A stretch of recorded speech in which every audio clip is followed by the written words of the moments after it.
Bosser les jambes sans salle de sport, ça peut paraître facile. Tu peux faire des enchaînements de squats, des fentes arrière, tu as même les fentes marchées ou alors des jump squats.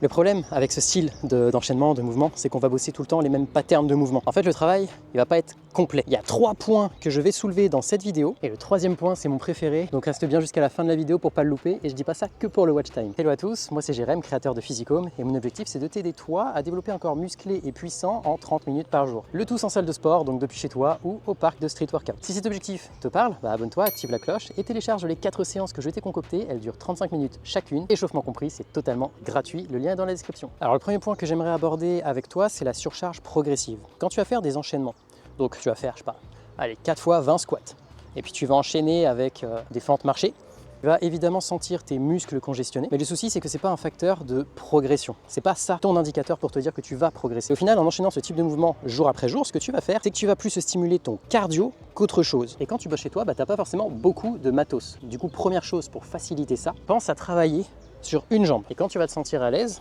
tu vas pouvoir commencer à charger avec des élastiques par exemple. L'idée c'est d'essayer de reproduire ce que tu vas avoir en salle de sport, sauf que forcément à la maison on a rarement accès à une presse à cuisse ou à une cage à squat, ne serait-ce que ça. Donc des bandes élastiques, donc là c'est Smart Workout, le lien est dans la description, et ça va juste sauver ta progression. Et le mieux c'est que tu peux l'emmener partout, donc chez toi ou en salle de sport, ça prend pas de place. Le deuxième point que j'aimerais aborder avec toi, c'est les ischios. Bosser les ischios sans salle de sport, c'est pas évident, t'as aucune machine et tu dois toujours trouver des setups ou des exercices un petit peu farfelus. Mais si tu veux pas les négliger, encore une fois, je te recommande d'acheter des élastiques. De cette façon, tu vas pouvoir travailler sur ton extension de hanche, première fonction de tes ischios, mais aussi sur ta flexion du genou, deuxième fonction de tes ischios. Mais si tu n'as pas d'élastique, tu vas être hyper limité pour faire ça. Et en général, c'est une des erreurs de tous les go muscu qui s'entraînent chez eux. Les ischios, ils sont toujours à la traîne. Le troisième conseil que je peux te donner, c'est de maîtriser ton poids du corps. En toute transparence, dis-moi en commentaire, est-ce que tu es capable de faire ça ou encore ça,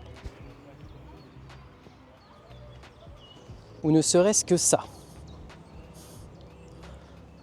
Si aujourd'hui tu ne maîtrises pas ce style de mouvement-là qui sont bien plus hardcore que des simples air squats ou des split squats, des fentes, etc., ça te fait une bonne marge de progression pour la suite. Concentre-toi sur ce style de mouvement-là. Fais tout pour les débloquer. Alors oui, au début, tu vas limiter ton amplitude de mouvement. Mais c'est pas grave. Peut-être que tu vas sentir des gênes dans les hanches. Peut-être que tes chevilles vont te limiter. Mais le fait de débloquer ces mouvements-là, ça va tout simplement être game changer pour la progression dans tes cuisses. Et en plus de ça, c'est comme ça que tu seras à l'aise dans ta vie de tous les jours, en vacances ou en randonnée, n'importe où. Tu te sentiras tellement confiant dans ton corps que te baisser, ça sera plus du tout un problème. Tu pourras t'accroupir et tu voudras t'accroupir dans ta journée tellement tu seras content de voir que tu as pas mal. Et tu sais quoi? Je vais te donner des astuces pour débloquer ces mouvements-là. La première chose à faire, ça va être d'identifier. Est-ce que c'est plutôt tes chevilles ou tes hanches qui vont te limiter? Des fois, c'est les genoux, mais en général, c'est soit cheville, soit hanche. Donc on va d'abord parler de ça. Je vais te proposer 2 tests très rapides pour savoir si c'est plus tes chevilles ou tes hanches qui vont te limiter. Premier test très simple, tu vas te mettre face à un mur, tu vas placer un point et tu vas mettre ton pied. Est-ce que tu arrives à toucher le mur avec ton genou sans décoller ton talon? Si oui, parfait.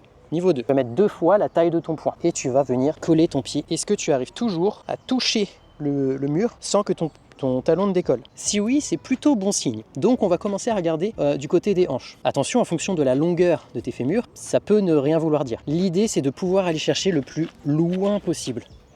Et là, tu vois, moi, je suis à ma limite, mais c'est pas trop mal. En règle générale, si ta cheville est limitante, ton genou, il peine à dépasser à peine la pointe de ton pied. Et là, tu sais que tu devras travailler sur ta cheville. Pour ta hanche, le premier indicateur, c'est est-ce que tu ressens un pincement à l'angle de fermeture? Je m'explique. Si par exemple, tu veux faire un pistol squat, tu vas arriver là, est-ce que tu sens un pincement au niveau de ta hanche? Si tu sens un pincement, pas bon signe. Deuxième test que tu peux faire, c'est te placer en position de 90-90 et tu vas te concentrer sur ta jambe arrière. Si tu sens que tu dois te pencher de cette façon-là, c'est que tu vas clairement manquer de rotation interne de hanche et ça va te gêner en fait pour tous les mouvements de squat, pistol squat, etc. Donc forcément, tu vas pouvoir travailler là-dessus. Que ce soit les chevilles ou les hanches, la première étape pour regagner de la souplesse et par la suite de la mobilité, ça va être de t'étirer.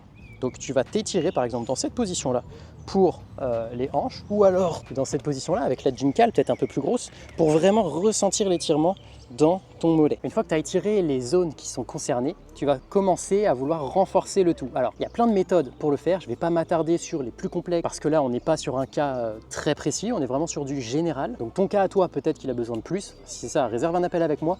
On en discutera sur ton cas individuel. Ça n'engage à rien, mais au moins, tu auras déjà un petit plan d'action. En tout cas, la première étape que tu peux faire, c'est travailler en isométrie sur l'articulation concernée. Par exemple, sur les hanches, un exercice concret super simple à mettre en place, c'est tu vas beaucoup écarter tes pieds et tu vas commencer à descendre et tenir la position. Et là, tu vas tout de suite sentir qu'au niveau des hanches, bah ça tire. Si tu es souple, tu vas descendre plus que moi. Et juste tenir cette position longtemps en bas, faire des petites pulsations, ça s'appelle du horse squat. Tu fais des petits, voilà, des petites remontées comme ça. Petit à petit, tu vas gagner de l'amplitude et tu vas renforcer. Reste jusqu'à l'échec ou presque. Et petit à petit, tu peux même te dire, allez, je vais charger un peu. Et pour tes chevilles, ce que tu peux faire, c'est par exemple monter sur un support. Descendre dans ta position maximale possible de squat. Et le fait de monter sur le support, ça te permet de pas être gêné par ta jambe sur le côté. Et là, tu vois, je me concentre vraiment sur ma cheville et ma flexion de cheville. Je sens que ça tire à ce niveau-là. Et là, tu peux tenir la position. Là, moi, je vais tout en bas, mais toi, peut-être que tu seras limité ici. Et à ce moment-là, tu tiens le plus longtemps possible.